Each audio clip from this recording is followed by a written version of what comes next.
আসসালামু আলাইকুম everyone, welcome back to my YouTube channel.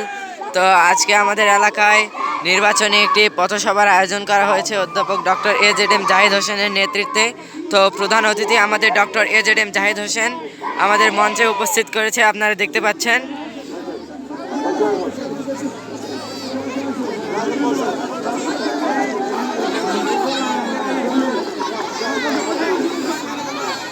নির্বাচনী পথসভায় কিন্তু অনেক ভিড় হয়েছে।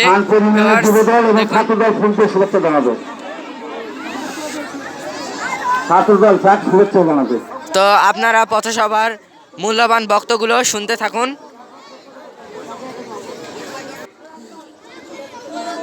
বিরামপুর উপজেলা বিএনপির সভাপতি, সাধারণ সম্পাদক, সিনিয়র নেতৃবৃন্দ সহ ইউনিয়ন বিএনপির সম্মানিত নেতৃবৃন্দ এবং ইউনিয়নের অঙ্গ সহযোগী সংগঠন সমূহের নেতা কর্মীরা, উপস্থিত ভাই ও বোনেরা, আপনাদেরকে জানাই অনেক অনেক শুভেচ্ছা, অভিনন্দন। দীর্ঘক্ষণ সময় ধরে আপনারা এই সভার আমার জন্য অপেক্ষা করছিলেন। আমি সেজন্য আপনাদের কাছে কৃতজ্ঞ এবং আমি ক্ষমা প্রার্থী দেরিতে আসার জন্য। সম্মানিত উপস্থিতি, আগামী 12ই ফেব্রুয়ারি অর্থাৎ আজকে থেকে মাত্র 6 দিন পর জাতীয় সংসদ নির্বাচন। ওই দিন আপনারা সকাল 7:30 থেকে বিকেল 4:30 পর্যন্ত আপনাদের ভোটাধিকার প্রয়োগ করে আগামী দিনে কোন দল বা ব্যক্তি আপনাদের সেবা করার মূল্যবান বক্তব্যগুলো শুনে যান। করার দিন হচ্ছে 12ই ফেব্রুয়ারি। আজকে আমরা বিএনপির পক্ষ থেকে আপনাদের সামনে উপস্থিত হয়েছে আমাদের সর্বস্তরের নেতৃবৃন্দকে নিয়ে। সেজন্যই আমি আপনাদের কাছে উদাত্ত কণ্ঠে আহ্বান জানাই, আসুন আমরা চাই, অর্থাৎ আপনাদের সাহায্য চাই, আপনাদের সহযোগিতা চাই, আপনাদের সহমর্মিতা চাই। সর্বোপরি ওই দিন জাতীয় নির্বাচনে আপনাদের ভোট চাই। বিএনপির প্রতীক এবং আন্দোলন সংগ্রাম শুধু নয়, উন্নয়ন, অগ্রগতি, শহীদ জিয়া, মরহুমা বেগম খালেদা জিয়া, বিএনপির চেয়ারম্যান জনাব তারেক রহমানের প্রতীক এই ধানের শীষ।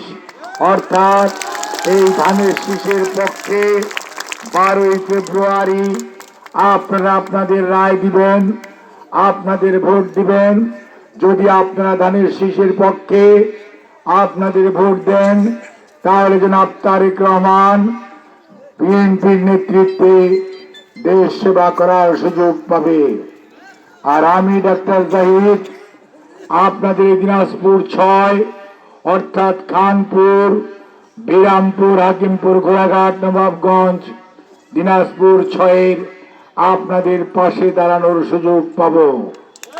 আজকে আমি আপনাদেরকে কাছে বিনীত অনুরোধ করি, আপনারা 12ই ফেব্রুয়ারির জাতীয় নির্বাচনে আসুন, ধানের শীষের পক্ষে রায় দিন এবং অগ্রগতি, উন্নয়নের বাংলাদেশ জনাব তারেক রহমানের নেতৃত্বে 31 দফার আলোকে গড়ে তোলার জন্য আমরা সবাই বিএনপির পাশে দাঁড়াই।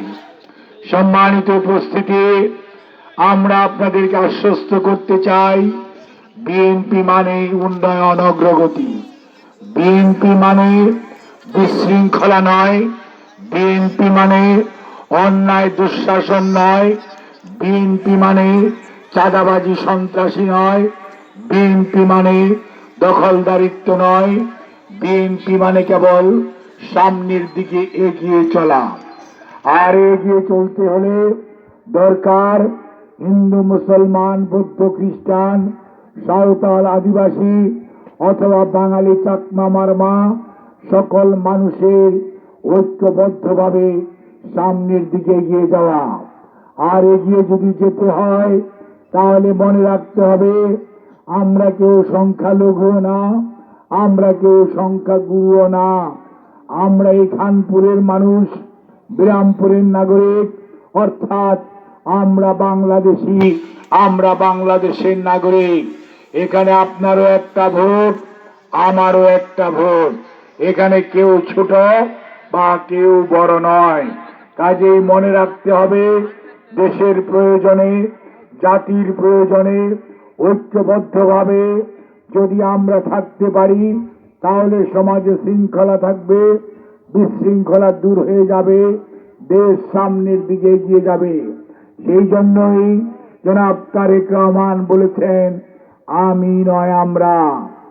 আর উনি বলেছেন আগামীর বাংলাদেশ গড়ার জন্য আসুন আমরা ঐক্যবদ্ধভাবে সবাইকে সাথে নিয়ে এগিয়ে যাই। কেন? আমরা চাই আমরা যারা এই দেশের নাগরিক সবাই মিলেমিশে বাংলাদেশকে গড়ে তুলব। আর আপনাদেরকে সিদ্ধান্ত নিতে হবে আপনারা কি বাংলাদেশের মানুষের পক্ষে থাকবেন, দেশের পক্ষে থাকবেন, না অন্য কিছু চিন্তা করবেন। কারণ কিছু সংখ্যক মানুষ আছে যারা অনেক কথা বলে। আমার মা বোনদেরকে কেউ কেউ তালিম দিতে যায়, বলে অমুক মার্কায় নাকি সিল মারলে স্বর্গে যাওয়া যাবে। আমি আপনাদের কাছে বলতে চাই বেহেশত বলেন, স্বর্গ বলেন, আমল নামা যদি ঠিক না থাকে তাহলে কোনো অবস্থাতেই বেহেশত বলেন, স্বর্গ বলেন কিছুই পাওয়া যাবে না। এটি হচ্ছে সকালে ফজরের নামাজ পড়েছেন কিনা আর সন্ধ্যায় মাগরিব পড়েছেন কিনা, ওই আমল বলে দিবে আপনি স্বর্গে যাবেন না নরকে যাবেন। এই মার্কায় ভোট দিলে মার্কার সুপারিশ করার কোনো ক্ষমতা নাই। ওই শেষ বিচারের দিন ক্ষমতা আছে একজনেরই, তিনি হচ্ছেন শেষ নবী হযরত আহমদ মুহাম্মদ মুস্তাফা সাল্লাল্লাহু আলাইহি ওয়াসাল্লাম। কাজেই যারা ধর্ম নিয়ে রাজনীতি করার চেষ্টা করেন তাদেরকে অনুরোধ করব ধর্মকে ধর্মের জায়গায় থাকতে দিন। ধর্ম যার যার, রাষ্ট্র সবার। ধর্ম নিয়ে রাজনীতি দয়া করে করবেন না, এবং ধর্ম নিয়ে রাজনীতি করে দেশে বিভাজন বিশৃঙ্খলা সৃষ্টি করার চেষ্টা করবেন না। আপনারা 47-এ এই দেশের স্বাধীনতা চান নাই, 71 সনেও এই দেশের স্বাধীনতা চান নাই, কিন্তু এই দেশের মানুষ যুদ্ধ করে 30 লক্ষ মানুষের শাহাদাতের বিনিময়ে স্বাধীনতা অর্জন করেছে। কোন অবস্থাতেই এই দেশের মানুষকে ভুল বোঝানোর চেষ্টা করে কোনো লাভ হবে না। কাজেই বন্ধুরা, আমরা আপনাদেরকে বলতে চাই আসুন আমরা ধানের শীষের পতাকা তলে তারেক রহমানের নেতৃত্ব ঐক্যবদ্ধ হই। তাহলেই আজকে বাংলাদেশের অর্থনীতির যে দুরবস্থা, দেশের অর্থনীতি ফোকলা করে দিয়ে চলে পালিয়েছে পলায়নকৃত স্বৈরাচার, সেটিকে যদি গড়ে তুলতে হয় দেশের সকল মানুষের ঐক্যের দরকার। ঐক্য হলেই এদের সামনে এগোবে।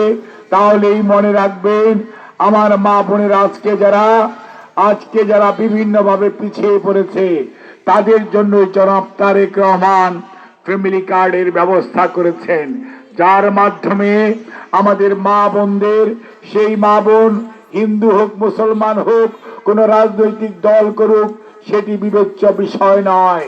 বিবেচ্য বিষয় হচ্ছে উনি একজন মা, সেজন্যই ফ্যামিলি কার্ড পাবে। আর আপনার সুস্বাস্থ্য নিশ্চিত করার জন্য পরিবারের জন্য স্বাস্থ্য কার্ড দেওয়া হবে, যেটি নিয়ে আপনি জরুরি এবং প্রাথমিক স্বাস্থ্য সেবা বিনা পয়সায় ঔষধ সহ পাবেন। আপনার নিকটস্থ হাসপাতাল থেকে। আর কৃষক, এই অঞ্চল কৃষি প্রধান অঞ্চল, এখানে কৃষকের জন্য প্রয়োজন সার, কৃষকের জন্য প্রয়োজন ভালো বীজ, কৃষকের জন্য প্রয়োজন পানি সেচের ব্যবস্থা, কৃষকের জন্য প্রয়োজন তার উৎপাদিত ফসলের ন্যায্য মূল্য পাওয়া, কৃষকের জন্য প্রয়োজন তার উৎপাদিত ফসলের সুষ্ঠু বাজারজাতকরণ। সেজন্যই যত রাস্তাঘাট আছে, খানপুর শুধু নয়, দিনাজপুর 6 শুধু নয়, সারা বাংলাদেশের গ্রামীণ অবকাঠামো এমন ভাবে ঢেলে সাজানো হবে যাতে কোনো অবস্থাতেই কোনো রাস্তাঘাট কাঁচা থাকবে না। অর্থাৎ আপনার উৎপাদিত ফসল যেমন বাজারজাত করতে পারবেন। আমাদের ছোট ছোট বাচ্চা ছেলে মেয়েরা বর্ষাকালে স্কুলে যেতে পারে না, কলেজে যেতে পারে না, ইভেন এর চেয়েও অনেক বেশি কষ্টে আছে আদিবাসী সম্প্রদায় এবং সনাতন সম্প্রদায়ের মানুষ। কাজেই মনে রাখতে হবে, কোন সম্প্রদায়কে, কোন এলাকাকে পিছিয়ে রাখতে দেওয়া হবে না। কাজেই যোগাযোগ ব্যবস্থার আমূল পরিবর্তন করা হবে। আর অন্যদিকে মনে রাখতে হবে, যারা কৃষি ঋণ নিয়ে 10,000 টাকা ঋণ নিয়ে 25,000 টাকা সুদ গুনেছেন, তাদেরকে আশ্বস্ত করতে চাই, আমাদের নেতা জনাব তারেক রহমান বলেছেন 10,000 টাকা সুদ নেওয়ার পর সুদে আসলে যেটা যেই হোক, 12 তারিখে যদি আপনাদের রায় নিয়ে এই ধানের শীষ আপনাদের রায়ে জয়যুক্ত হতে পারে, সেবা করার সুযোগ পায়, তাহলে সকল সুদ এবং আসল সহ ঋণ মওকুফ করা হবে। কাজেই আসুন আমরা ধানের শীষের পক্ষে যাই, আমরা ধানের শীষের পক্ষে দাঁড়াই, আমরা দেশের মানুষের পক্ষে থাকি। আজকে এই দিনাজপুরের দিনাজপুর 6, এখানে আশুরার বিল বলেন, সীতারকুট বলেন, সুরা মসজিদ বলেন, অর্থাৎ আর করতোয়া নদী বলেন, আর ছোট যমুনা নদী বলেন, এগুলো সংস্কার করার প্রয়োজন আছে। এগুলো যদি সংস্কার করা হয় এবং করতোয়া এবং ছোট যমুনার উপর ব্রিজ কালভার্ট বেশি বেশি করা হয় এবং এগুলোকে খনন পুনর্খনন করা হয়, তাহলে সেচ সুবিধা বৃদ্ধি পাবে। আর সেচ সুবিধা বৃদ্ধি পেলে বর্ষার সময় পানি সংরক্ষণ করা হবে এবং শুকনোর সময় সেই পানি দিয়ে আপনি সেচ কাজ করতে পারবেন। ডিপ টিউবওয়েল দিয়ে আপনারা পানি তুলতে তুলতে পানির লেয়ার নিচে নেমে যাচ্ছে। আস্তে আস্তে একটা সময় আসবে, এই প্রজন্মের কাছে তখন এই অঞ্চল মরুভূমির মতো মনে হবে।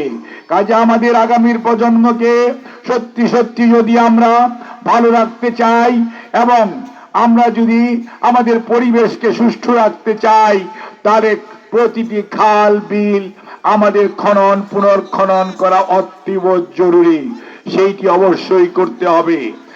আর আজকে যে ছেলেমেয়েরা পড়াশোনা করার পর বেকার হয়ে যাচ্ছে, বেকার হয়ে হতাশায় ভুগছে, কেউ কেউ হয়তো মাদকাসক্ত হয়ে যাচ্ছে, এইটি প্রতিরোধ করার উপায় প্রথম কাজ হচ্ছে শিক্ষা কেমন ভাবে ঢেলে সাজাতে হবে, যে শিক্ষা হবে কর্মমুখী শিক্ষা।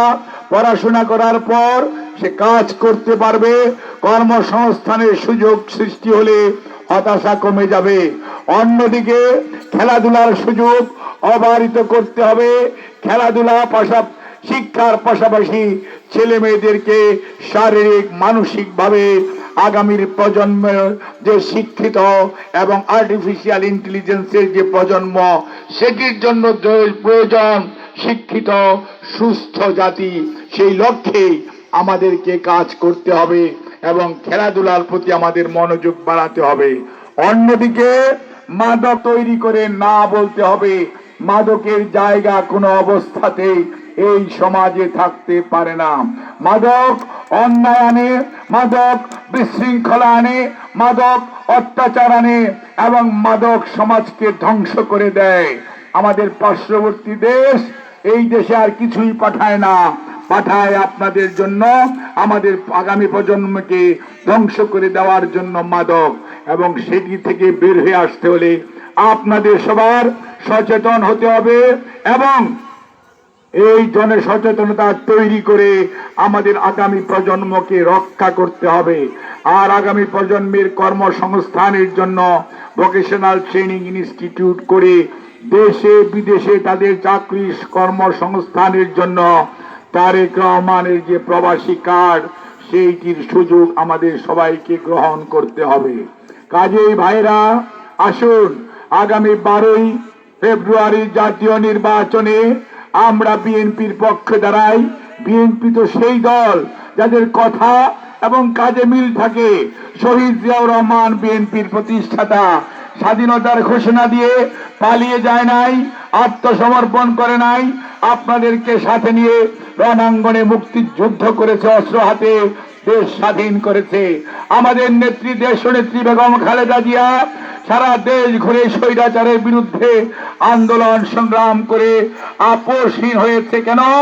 উনি স্বৈরাচারের সাথে আপোষ করেন নাই। দেশের মানুষ বলেছে আপোষহীন নেত্রী। আর উনি বলেছেন কোনো প্রতিহিংসা নয়, কোনো প্রতিহিংসা নয়। আর উনি তো সেই নেত্রী। আজকে যারা মা বোনেরা, আজকে আপনারা অনেক স্কুলে যান, কিন্তু আপনারা জানেন না এই বাংলাদেশে মেয়েদের পড়াশোনা বিনা বেতনে করার সুযোগ সৃষ্টি করেছে দেশনেত্রী বেগম খালেদা জিয়া, বিএনপি। আজকে মেয়েরা এবং ছেলেরা বিনা পয়সা স্কুলে বই পান। এইটি শুরু করেছে বাংলাদেশ জাতীয়তাবাদী দলের তৎকালীন চেয়ারপারসন দেশনেত্রী বেগম খালেদা জিয়া। অর্থাৎ শিক্ষার সাথে যেই নামটি জড়িত সেটি হচ্ছে বিএনপি আর বেগম খালেদা জিয়া। আজকে এখানে অনেক স্কুল কলেজের শিক্ষকরা আছেন। এই তো সেই প্রেসিডেন্ট জিয়াউর রহমান, যিনি প্রথম বেসরকারি শিক্ষকদেরকে প্রথম সরকার থেকে 20% এমপিওভুক্ততা বেতনের টাকা দিতেন। আর দেশনেত্রী বেগম খালেদা জিয়া তার সময় বাকি 80% টাকা দিয়ে, অর্থাৎ 100% এমপিওভুক্ত শিক্ষকরা আজকে সরকারের বেতন ভাতা পায়। প্রত্যেকটার পিছনে যার নাম, তার নাম হচ্ছে বিএনপি, শহীদ জিয়াউর রহমান এন্ড বেগম খালেদা জিয়া।